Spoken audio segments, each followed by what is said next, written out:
আমি মানস। আর আজকে নতুন একটা ব্লগে আপনাদের সবাইকে স্বাগত। আজকে আমি যাচ্ছি মালদ্বীপ। এই নিয়ে সপ্তমবার মালদ্বীপ ট্যুর করছি। তো এই মুহূর্তে রয়েছি কলকাতা এয়ারপোর্ট, গেট নাম্বার 25, ব্যাঙ্গালোরের উদ্দেশ্যে আমাদের ফ্লাইট। আমরা প্রথম যাবো ব্যাঙ্গালোর থেকে আবার মালদ্বীপ উড়ব। আর 7বার মালদ্বীপ যাচ্ছি আমি, তো কিন্তু প্রপার কোনো ভিডিও এখন পর্যন্ত বানাইনি মালদ্বীপের যাওয়া নিয়ে। তো ভাবলাম এবারে একটা প্রপার একটা ব্লগ বানাই মালদ্বীপ যাওয়া নিয়ে। কলকাতা এয়ারপোর্ট, তারপরে ব্যাঙ্গালোর এয়ারপোর্ট, তারপরে মালে এয়ারপোর্ট, মালদ্বীপে কোথায় গেলাম, কী ঘুরলাম, সেই নিয়ে একটা প্রপার ভিডিও বানাবো। তাই জন্য আজকে এই ভিডিওটা শুরু করলাম। তো দেখতে থাকুন আমার মালদ্বীপ ট্যুর। আমার প্রথমবার নয়, কিন্তু আপনাদের জন্য প্রথমবার মালদ্বীপ ট্যুর। তো দেখুন আমি কী কাজে যাই, কী কাজটা করি বিভিন্ন জায়গাতে, আর সেই কাজগুলো কিছু দেখাবো। আর মালদ্বীপে কী কী ঘুরলাম, কী করলাম সেটাও দেখাবো। চলুন সঙ্গে থাকুন, সাথে থাকুন। সো আমাদের ফ্লাইট এখন ব্যাঙ্গালোরের উদ্দেশ্যে রওনা দিয়েছে। তো অনেকেই জিজ্ঞেস করে মালদ্বীপে গেলে খরচটা কীরকম। খরচটা কলকাতা থেকে ডাইরেক্ট কোনো ফ্লাইট নেই, মালদ্বীপ গেলে ভায়া আপনাকে ব্যাঙ্গালোর বা ভায়া মুম্বাই হয়ে যেতে হবে। তো এবার খরচটা বলে দিই। ফ্লাইট ভাড়া মোটামুটি এখন চলছে per head return 35 to 40,000 return flight fair. এটা মাঝখানে একটু কমেছিল, ওই ধরুন 25 to 30 হয়েছিল। তো এটা আপ ডাউন করে, মোটামুটি ধরে রাখুন অ্যাপ্রক্স 30 থেকে 40,000 per head return flight fair মালদ্বীপের, কলকাতা থেকে মালদ্বীপ। আর মালদ্বীপ যাওয়ার আগে একটা রেশিও আপনাকে মনে রাখতে হবে, যেটা হচ্ছে মালদ্বীপের কারেন্সির সঙ্গে ইন্ডিয়ান কারেন্সির রেশিও। মালদ্বীপের 1 টাকা সমান ভারতীয় 6 টাকা। এবারে যাবতীয় খরচ আপনাকে এই 6 দিয়ে গুণ করে চলতে হবে, তাহলেই মোটামুটি মালদ্বীপের একটা অ্যাপ্রক্স খরচ জানতে পারবেন। যেমন ধরুন ভারতে একটা হোটেলের দাম 1000 থেকে 1200 টাকা, ওখানেও সেম জিনিস 1000 থেকে 1200 মালদ্বীপিয়ান রুপিস ইন্টু 6। খাওয়া দাওয়া সেম, ভারতে যা দাম ইন্টু 6 করে দেবেন, তাহলেই খরচটা পেয়ে যাবেন। সো আমরা এই মুহূর্তে ব্যাঙ্গালোর ডোমেস্টিক এয়ারপোর্টে রয়েছি, মানে টার্মিনাল 1-এ রয়েছি, ইন্টারন্যাশনাল এয়ারপোর্ট ডোমেস্টিক ভার্সনটাতে। আমরা এখন ফ্লাইট থেকে নামলাম, আমরা এবার যাবো টার্মিনাল 2। টার্মিনাল 2-তে ইন্টারন্যাশনাল ফ্লাইট, এখান থেকে শাটল আছে। তো ব্যাঙ্গালোর এয়ারপোর্টটা এমনি খুব সুন্দর। তো টার্মিনাল 1টা কেমন দেখতে একটু আপনাদের দেখিয়ে দিচ্ছি, ঠিক আছে? একটু ভিডিওটা দেখুন, দেখিয়ে দিচ্ছি আপনাদেরকে। সো এটা হচ্ছে ব্যাঙ্গালোর ইন্টারন্যাশনাল এয়ারপোর্ট ডোমেস্টিক। আর এখান থেকে আমরা বাস ধরবো, এই যে বাস আছে শাটল বাস, এই শাটল বাসে যাব টার্মিনাল 2। আমাদের পরবর্তী মালে ফ্লাইট হচ্ছে টার্মিনাল 2 থেকে ইন্টারন্যাশনাল ফ্লাইট। এই মুহূর্তে এটা হচ্ছে ডোমেস্টিক, এটা ডোমেস্টিক। তবে ইন্টারন্যাশনালটা অনেক বেশি সুন্দর, সেটাও দেখাচ্ছি আপনাদেরকে। চলুন বাসে যাই, ইন্টারন্যাশনাল গিয়ে দেখা হচ্ছে। সো আমরা এখন ইন্টারন্যাশনাল এয়ারপোর্টে ঢুকছি, ব্যাঙ্গালোর ইন্টারন্যাশনাল এয়ারপোর্টটা। ইন্টারন্যাশনাল ডিপার্চার T2, টার্মিনাল 2, এটা বাইরেটা। এটা খুবই সুন্দর, আমি আপনাকে ভেতরেরটা দেখাচ্ছি এরপরে। সো ব্যাঙ্গালোর এয়ারপোর্ট আমার খুব পছন্দের একটা এয়ারপোর্ট। মানে প্র্যাকটিক্যালি এয়ারপোর্টটা এলে আমার চোখ জুড়িয়ে যায়, এত সুন্দর এয়ারপোর্ট, পুরো একদম গ্রিনারিতে ভরা, মানে কিছু বলার নেই। এত সুন্দর একটা এয়ারপোর্ট, আমার সবথেকে পছন্দের এয়ারপোর্ট ব্যাঙ্গালোর এয়ারপোর্ট। তো এই মুহূর্তে ব্যাঙ্গালোর ইন্টারন্যাশনাল এয়ারপোর্টে আমার সবথেকে পছন্দের এয়ারপোর্ট হচ্ছে ব্যাঙ্গালোর ইন্টারন্যাশনাল এয়ারপোর্টটা। গোটা এয়ারপোর্টটা আপনি যদি দেখেন পুরো গাছে ভরা একদম, মানে একদম গ্রিনারিস। আর ইমিগ্রেশন করার পরে যখন ভেতরে ঢুকবো, ওখানে তো একদম অর্কিডের পুরো স্বর্গরাজ্য, মানে প্রচুর অর্কিড দেখার জন্য অন্তত ব্যাঙ্গালোর এয়ারপোর্টে আসা একবার উচিত। দারুণ, আপনারা দেখুন, হচ্ছে ব্যাঙ্গালোর ইন্টারন্যাশনাল এয়ারপোর্ট। তো এটা হচ্ছে ভেতরের ভিউটা, জাস্ট এন্ট্রি পয়েন্ট। এখানে এক টুকরো আরব দেখতে পাবেন, ভেরিয়াস টাইপ অফ ক্যাকটাস। আর এন্ট্রি হচ্ছে Bangalore international airport, international departure. So এটা হচ্ছে duty free area Bangalore international airport. আর এখানে কি আছে দেখুন, হাতি, দারুণ।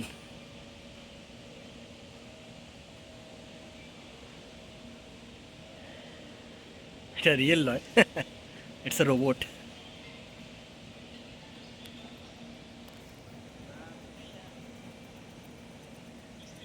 তো ফাইনালি একদম ভেতর হচ্ছে, একদম ভেতরে এলাম ব্যাঙ্গালোর ইন্টারন্যাশনাল এয়ারপোর্ট। কিছু ন্যাচারাল জিনিস দেখায় আপনাদেরকে। গাছগুলো দেখতে পাচ্ছেন ফুল ফুটে রয়েছে ওপরেতে। নিচে দেখুন আমাজনের জঙ্গল, যে কারণে আমার ব্যাঙ্গালোর এয়ারপোর্টটাকে এত ভালো লাগে। একদম ন্যাচারাল। আপনি একটা এয়ারপোর্টে রয়েছেন না কোনো জঙ্গলে রয়েছেন না বুঝতে পারবেন না, মানে এত সুন্দর, মানে এখানে এত গাছ, এত সুন্দর, দারুণ। তো এবার টোটাল খরচ মালদ্বীপে কত হতে পারে?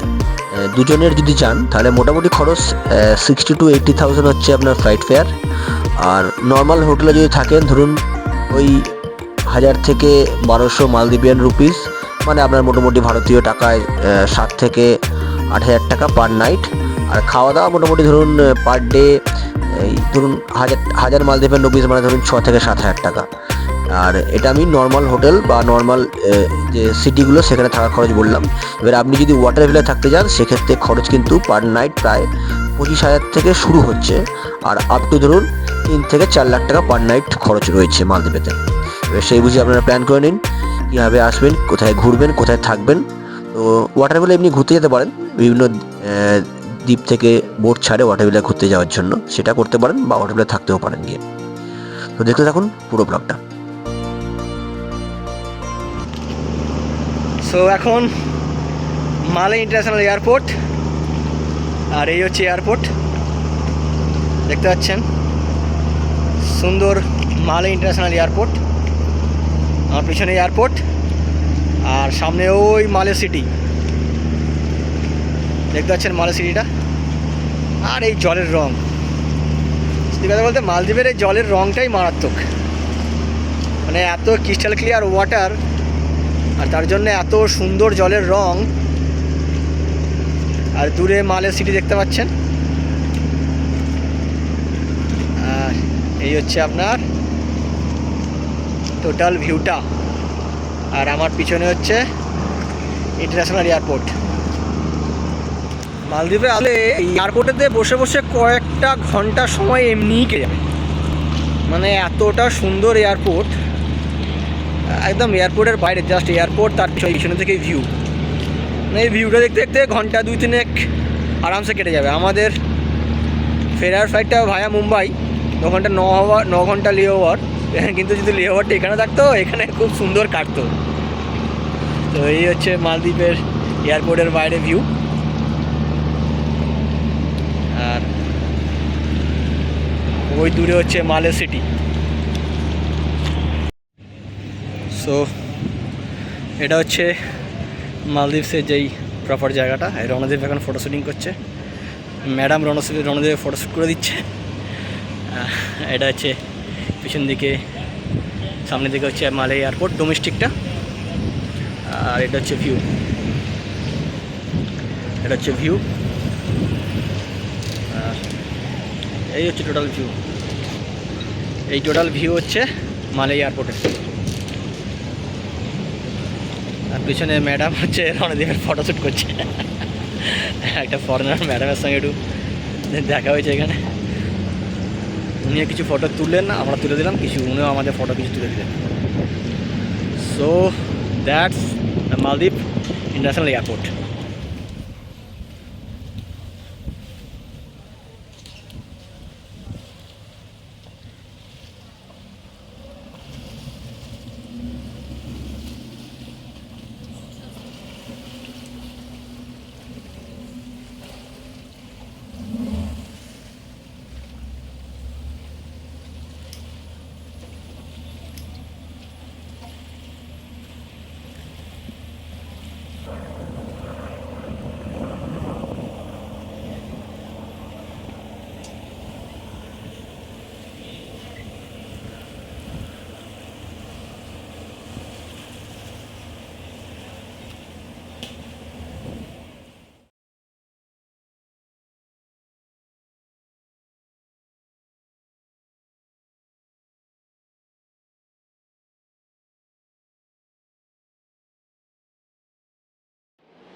সো আমাদের যাত্রা শুরু হলো এখন আমাদের কর্মস্থানের উদ্দেশ্যে মালে এয়ারপোর্ট ছেড়ে আমরা বেরিয়ে চললাম আমাদের যেখানে কাজ সেখানে হুলুমালেতে যাচ্ছি।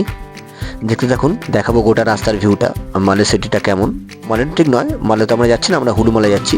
হুলুমালে সিটিটা কেমন সেটা একটু ভিউ আপনাদের দেখাবো। আমরা এখন ঢুকছি হুলুমালেতে।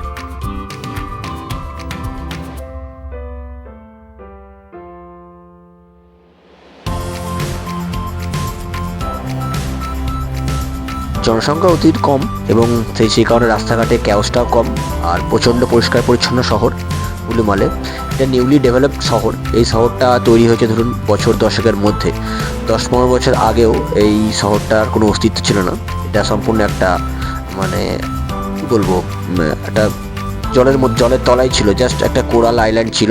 সেটাকে ড্রেজিং করে আবার সেটাকে ভরিয়ে নতুন করে দ্বীপ তৈরি করে এই টোটাল সিটিটা তৈরি করা হয়েছে হুলুমালে ফেজ 1, ফেজ 2 হয়ে গেছে মোটামুটি। আর আমরা এখন যেখানে যাচ্ছি সেটা ফেজ 3 কাজ চলছে।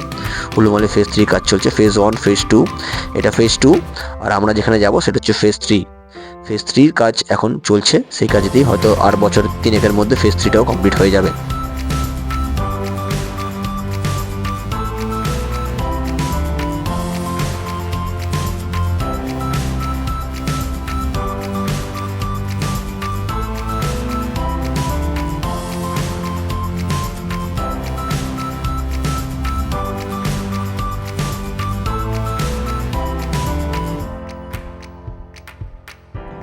সো অনেকের প্রশ্ন থাকে আমি কাজের জায়গাটা কীটা। এটা হচ্ছে আমার কাজের জায়গা। প্র্যাকটিক্যালি এখানে কনস্ট্রাকশনের কাজ চলছে, আইল্যান্ড এক্সটেনশনের কাজ চলছে। আর আমরা এখানে এসেছি ক্যালিব্রেশনেতে। এটা হচ্ছে সাইট, কনস্ট্রাকশন সাইট। আর কনস্ট্রাকশন সাইডের পিছন দিকটা মানে জাস্ট সাইডের পিছন দিকটা ভিউ। এই হচ্ছে মালদ্বীপ, এই হচ্ছে নীল সমুদ্র, একদম একদম ক্রিস্টাল ক্লিয়ার ব্লু ওয়াটার। আর পেছনে আমার সাইট, কনস্ট্রাকশন সাইট। আর এই হচ্ছে মালদ্বীপ। সো ক্যালিব্রেশনের কাজ প্রায় শেষ, 80% কাজ শেষ হয়ে গেছে আমার, আর 20% বাকি আছে। তো মোটামুটি এখন বাজে হচ্ছে দুপুর 12টা, 12:30-1টার মধ্যে আমার এই লাঞ্চ করব। লাঞ্চ করে লাঞ্চের পরে বাকি 20% কাজ কমপ্লিট করলে আমার কাজ শেষ আজকে। কালকে ফ্লাইট এখান থেকে মালদ্বীপ থেকে বাড়ি যাওয়ার জন্য। আর এই হচ্ছে ভিউটা, মানে আমার ওয়ার্ক প্লেসের জাস্ট পেছন দিকে আমার ভিউটা মালদ্বীপ। আর ওই দূরে দেখতে পাচ্ছেন কিছু আইল্যান্ড রয়েছে, দূরে হয়তো কিছু আপনার ওয়াটার ভিলাও রয়েছে, সেটা হয়তো ক্যামেরা দেখানো যাচ্ছে না। আর ওইদিকে হচ্ছে মালে সিটি। সো ভালোই সাইডের এত সামনে এত ভালো একটা ভিউ, এটা এক্সপেক্ট করা খুবই একটু মুশকিল, মানে টাফ হয়ে থাকে। কারণ আমাদের সাইডে কোনো ঠিকঠাক না থাকে না, কখনো কোথায় কি সাইড থাকে ঠিক থাকে না। তো এই সাইডটা সত্যি একদম দারুণ, দারুণ সাইড। সো চলুন দেখতে থাকুন ভিডিওটা। এই যে এরিয়াটা দেখছেন, এই এরিয়াটা আগের বছরে কোনো অস্তিত্ব ছিল না, এই বছরে পুরো ড্রেজিং হয়ে গেছে। আর ওই যে দূরে বিল্ডিংগুলো, এই বিল্ডিংগুলো 2-3 বছর আগেও কোনো অস্তিত্ব ছিল না। 2-3 বছরে পুরো বিল্ডিংগুলো তৈরি হয়েছে। এই গোটা এরিয়াটা ডেভেলপ 4 থেকে 5 বছরের মধ্যে হয়েছে। এত ফাস্ট ডেভেলপমেন্ট এই অঞ্চলটা। হুলুমালে দ্বীপটা যদি আপনি মানে ইতিহাস ঘাঁটতে যান, 2004-এর সুনামির সময় হুলুমালে বলে কোনো দ্বীপ মালদ্বীপেতে এক্সিস্ট করতো না। সুনামির পরে গোটা অঞ্চলটা ড্রেজিং করে দ্বীপ বানিয়ে বিভিন্ন ছোট ছোট দ্বীপ থেকে মানুষকে ইভ্যাকুয়েট করে এখানে এনে নতুন করে বসানো হয়েছে এই দ্বীপটা। মানে ধরুন এই দ্বীপটা বয়স হচ্ছে ম্যাক্সিমাম 10 থেকে 12 বছর, 10-12 কি হয়তো ম্যাক্সিমাম ওই 2004, ওটা ধরুন 20 বছর, 20 বছর দ্বীপটার বয়স। 20 বছরের মধ্যে একটা গোটা দ্বীপ তৈরি করা হয়েছে হুলুমালে ফেজ 1, ফেজ 2, ফেজ 3। এটা ফেজ 3 কাজ চলছে। ফেজ 2 দূরে দেখতে পাচ্ছেন, ফেজ 2টাও বছর 3 আগে তৈরি হয়েছে। আর ফেজ 3টা এই যে এই কন্ডিশন রয়েছে, এটা হয়তো বছর 5 পরে দেখবেন প্রচুর বড় বড় বিল্ডিং হয়ে গেছে। এই হচ্ছে মালদ্বীপের ফাস্ট গ্রোয়িং ডেভেলপমেন্ট। সকাল থেকে শুধু সি প্লেনই দেখতে পাচ্ছি, পরপর সি প্লেন যাচ্ছে। সো আমরা এই মুহূর্তে হুলুমালে 2 বিচে, মালদ্বীপ হুলুমালে 2 বিচ।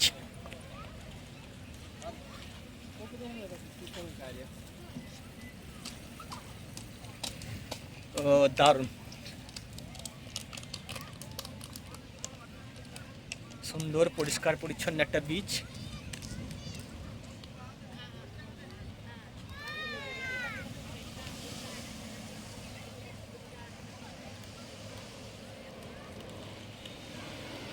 সি প্লেন আর এই বিচ। রাদীপ, মালদ্বীপ কেমন লাগছে?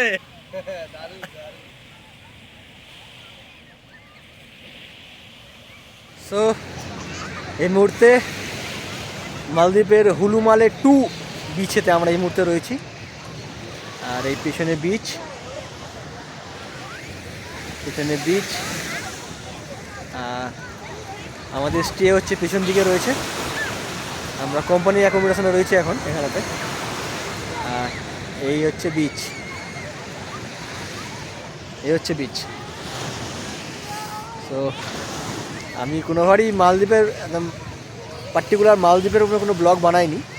এই নিয়ে টোটাল 7বার মালদ্বীপে এলাম। তো ভাবলাম এত যখন ব্লগ বানাচ্ছি, এবার মালদ্বীপের উপরে ব্লগটা বানাই একবার, দেখা যাক, একটা স্মৃতি হয়ে থেকে যাবে আমার ইউটিউবেতে। সো এই হচ্ছে হুলুমালে বিচ, চান করছে সবাই, সুন্দর পরিষ্কার জল, পরিষ্কার পরিচ্ছন্ন বিচ, একদম একদম ক্লিন বিচ। দেখতে থাকুন মালদ্বীপ ট্যুর। সো মালদ্বীপের বিচ বরাবর হেঁটে যাচ্ছি। আর এটা হুলুমালে 2, এটা নতুন ডেভেলপ এরিয়া। আগের বারে যেখানে ছিলাম সেটা হুলুমালে 1 ছিল, আর এটা হচ্ছে হুলুমালে 2। এটা বেশ জমজমাট, পুরোপুরি রেসিডেন্সিয়াল এরিয়া এটা। সমুদ্র, সি বিচ।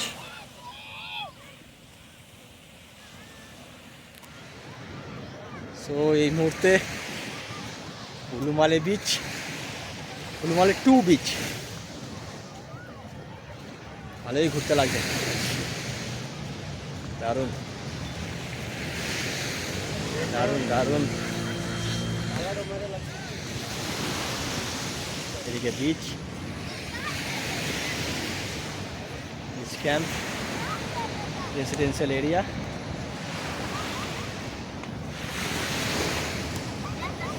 আর কালকে কাজ, পরশু ফ্লাইট, আবার ব্যাক টু হোম কলকাতা। আজ মালদ্বীপ, কাল মালদ্বীপ, পরশু বম্বে।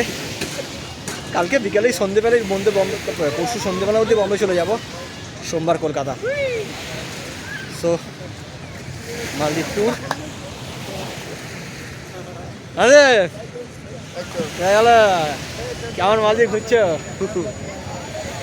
এখানে বিয়ে শাদী করার ইচ্ছা আছে নাকি? বলো, বিয়ে শাদী হয় না, একটা বিয়ে শাদী করিয়ে দেবে এখানে, এখানেই থেকে যাবে। তো এইখানটা ভালো হাওয়া আছে, ঠান্ডা, গরম হচ্ছিলো, এখানটা দারুণ হাওয়া, দারুণ দারুণ। এই বিচটা বেশ ইন্টারেস্টিং, দারুণ বিচ। দেখতে থাকুন মালদ্বীপ ব্লগস। আর কী বলবো, দারুণ দারুণ ফিলিংস। সো প্র্যাকটিক্যালি হুলুমালে 2 যেখানে আমরা রয়েছি, হুলুমালে 2, হুলুমালে 2টা মালদ্বীপের যারা রিমোট দ্বীপগুলো ছিল সেখান থেকে তুলে এনে এখানে বাসস্থান দিয়েছে, যাতে তারা একটা ভালো জীবনযাপন পায়, মেডিকেল ট্রিটমেন্ট পায়। এইগুলোর জন্য প্র্যাকটিক্যালি হুলুমালে 2টাকে তৈরি করা হয়েছে। মালের রাজধানী হুলুমালে 1টা আগে ছিল, আর হুলুমালে 2টা রিসেন্ট ডেভেলপ হয়েছে। মানে আমি যখন প্রথম মালদ্বীপে আসতাম তখন হুলুমালে 2টা ডেভেলপ হচ্ছে, এখন মোটামুটি পুরোপুরি ডেভেলপড হুলুমালে 2টা। প্র্যাকটিক্যালি এটা রেসিডেন্সিয়াল এরিয়া। আর হুলুমালে 1টা হচ্ছে আপনার একটু ট্যুরিস্ট আছে, ওখানে কিছু ফরেনার ট্যুরিস্ট আছে, ওখানে অনেক রিসর্ট রয়েছে। আর এই বিল্ডিংগুলো যে দেখতে পাচ্ছেন, এই বিল্ডিংগুলো ধরুন কনস্ট্রাকশন হয়েছে, বিল্ডিংগুলো এইগুলো ম্যাক্সিমামলি ওই চাইনিজরা কনস্ট্রাকশন করেছে, চাইনিজ কোম্পানিরা কনস্ট্রাকশন করেছে এগুলো রেসিডেন্সিয়াল এরিয়া বানানোর জন্য। সো হুলুমালে 2টা প্র্যাকটিক্যালি একদম পুরোপুরি একদম ট্যুরিস্ট প্লেস নয়, এটা পুরোপুরি রেসিডেন্সিয়াল এরিয়া। আর আমাদের প্রজেক্টটাও হুলুমলে 2তেই রয়েছে। তো দেখতে থাকুন মালদ্বীপ ট্যুর।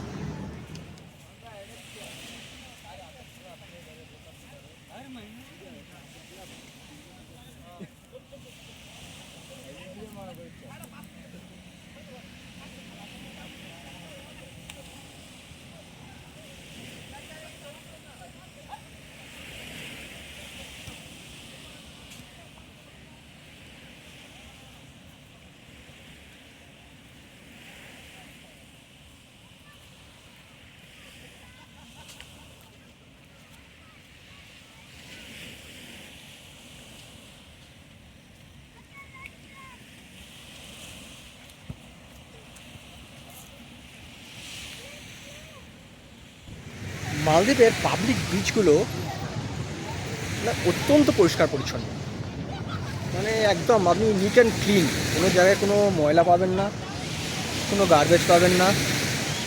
টুকটাক বোতল টোতল আছে, সেগুলো ওর ক্লিন হয়ে যায়। মানে এত ধরুন এটা পাবলিক বিচ, এটা একটা রেসিডেন্সিয়াল এরিয়া, প্রচুর পাবলিক এখানে চান ফান করছে, প্রচুর দেখতে পারেন, প্রচুর পাবলিক চান করছে, প্রচুর লোক আছে এদিকে, চারদিকে প্রচুর লোক আছে।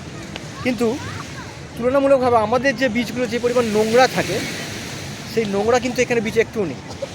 একদম নিট অ্যান্ড ক্লিন বিচ। রাস্তাঘাট তো অত্যন্ত পরিষ্কার পরিচ্ছন্ন এবং বিচগুলো অত্যন্ত নিট অ্যান্ড ক্লিন আর খুব সুন্দর, ওয়েল ডেকোরেটেড। যেটা বলতে মানে ন্যাচারালি ডেকোরেটেড, সুন্দর পরিষ্কার। লোকজন মানে অযথা নোংরা করে না, অযথা কোনো হাঙ্গামা নেই। যে যা চান করছে, যে যার মতো বিচ লাইফ এনজয় করছে, চলে যাচ্ছে। তো প্র্যাকটিক্যালি এটা মুসলিম কান্ট্রি হওয়ার পরেও প্রচণ্ড পরিষ্কার পরিচ্ছন্ন মালদ্বীপ, প্রচণ্ড। একদম হ্যাটস অফ এখানকার ক্লিননেস থেকে, হ্যাটস অফ, দারুণ দারুণ ক্লিননেস। সো এটা হচ্ছে মালদ্বীপের বিচের লোকাল মার্কেট।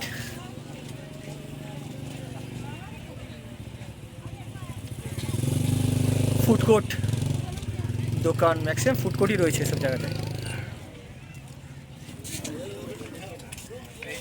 প্রচুর খাওয়া দাওয়ার জায়গা রয়েছে এখানে, ছোটো ছোটো স্টল, ফুচকা রয়েছে। ফুচকা সব দোকানে রয়েছে মোটামুটি, চাট, ফুচকা।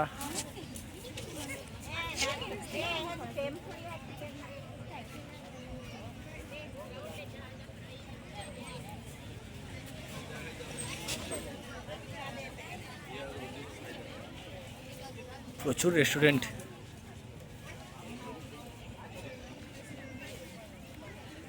এখানে সন্ধ্যাবেলা বসে আপনার ভালো সময় কেটে যাবে খাওয়া দাওয়া করে।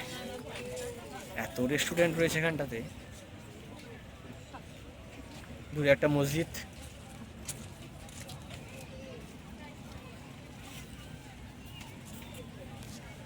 আর এই সোজা চলে গেলে আমাদের গেস্ট হাউস।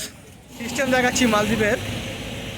ধরুন আপনি রাস্তা পার করবেন, এই জায়গাটা রেড সাইন হয়ে রয়েছে, এখানে প্রচুর গাড়ি ঘোড়া আসছে। আপনি রাস্তা পার করবেন কী করে? ট্রাফিক সিগন্যালটা আপনি এখানে পুশ করবেন। এখানে পুশ করলে এই সিগন্যালটা গ্রিন হয়ে যাবে, এদিকে রেড হয়ে যাবে, আপনি অনায়াসে রাস্তা পার করে চলে যাবেন। মানে একদম সেলফ ট্রাফিক সিগন্যালিং। আমি এই মুহূর্তে রয়েছি মালদ্বীপের একটা রেসিডেন্সিয়াল কমপ্লেক্সের মাঝখানে। এখানে অনেক প্লে হাউস রয়েছে, খেলার জায়গা রয়েছে, আর এই রেসিডেন্সিয়াল কমপ্লেক্সগুলো রয়েছে, বড় বড় রেসিডেন্সিয়াল কমপ্লেক্স।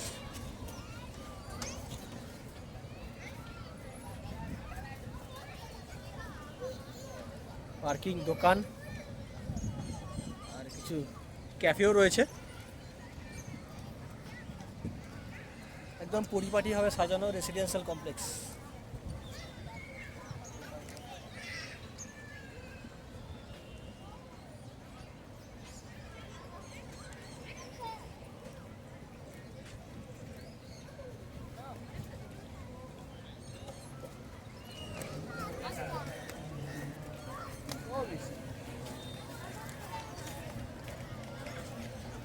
প্লে আর সন্ধ্যেবেলা রিল্যাক্সেশন এরিয়া রেসিডেন্সিয়াল কমপ্লেক্সের।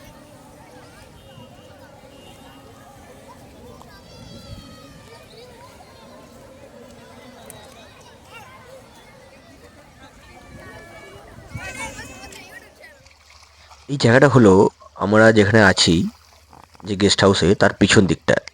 মালদ্বীপ যে কারণে বিখ্যাত সেটা হচ্ছে আপনার অ্যাকোয়া লাইফ। এই পিছনে দেখুন, এখানে দেখতে পাচ্ছেন, মোটামুটি বুঝতে পারা যাচ্ছে প্রচুর মাছ, প্রচুর মাছ, সুন্দর সুন্দর কালার ফিস্ট, একদম ভর্তি। মানে মালদ্বীপ যে কারণে বিখ্যাত এই তার অ্যাকোয়া লাইফের জন্য, এই অ্যাকোয়া লাইফটা দেখতেই মানুষ আসে। সেটা আমি মানে গেস্ট হাউসের পিছনেই যে সিটা আছে, সি এর যে পার্টটা রয়েছে সেখানেতে প্রচুর মাছ।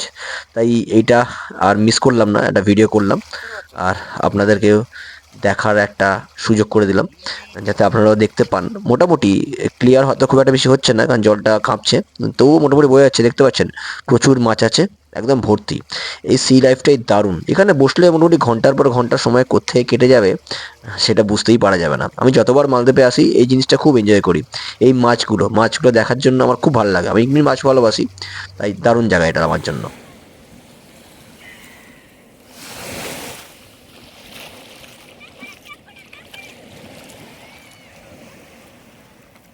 সাবাস রণদীপ ভাই।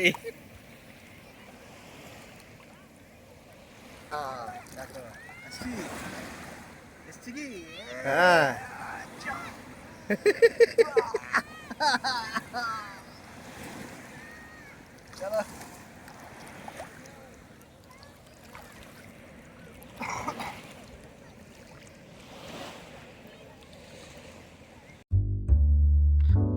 তো আজকে আমার ভিডিওটা এখানেই শেষ করলাম। মালদ্বীপের সমুদ্রের ধারেতে, সমুদ্র দেখতে দেখতে বিচের ধারে একটা মনোরম সানসেটাতে। দেখা হবে আবার অন্য কোনো ভিডিওয়ে, অন্য কোনো জায়গায়। ততদিন ভালো থাকবেন, সুস্থ থাকবেন আর দেখতে থাকবেন আমার channel Manas Rao YT. Please like and subscribe my channel. Thank you.